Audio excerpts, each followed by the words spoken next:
खबर शामिल करेंगे डेरा मुराद जमाली से हमारे नुमाइंदा रहीम दाद की। डेरा मुराद जमाली तहसील छत्तर में ज़मीनी रास्ते बहाल न होने की वजह से पूरे छत्तर में खाने पीने की अशिया की किल्लत पैदा हो गई है। अद्वियात का ना मिलने की वजह से लोग भूख और बीमारी से मरने लगे हैं, जबकि दिन ब दिन लोगों की अमवात में इजाफा होता जा रहा है। हालिया मानसून की बारिशों ने तहसील छत्तर का नक्शा ही बदल दिया है। बारिशों से आने वाले सैलाब ने तबाही मचा दी है। तहसील छत्तर में सैलाब के बायस कई हलाकतें हो रही हैं। सैकड़ों लोग बेघर हो चुके हैं। ज़राअत, माल मवेशी, गरीब लोगों के मकानात सैलाबी रेलों में बह गए हैं। रोज़गार के ज़राए 90% ख़त्म हो गए हैं, जबकि कई मुतासरा इलाकों में ज़मीनी राब्ता मुनक़ता होने की वजह से फलाही इदारे और इंतज़ामिया अब तक इमदाद ना पहुँच सकी।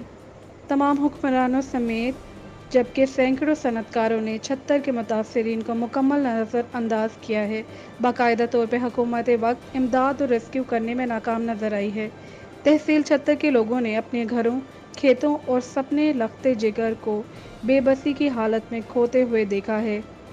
कोई मदद करने के लिए नहीं आया। हत्ता कि कई दिन लोग सैलाब में फंसे थे, भूख और प्यास से मर रहे थे।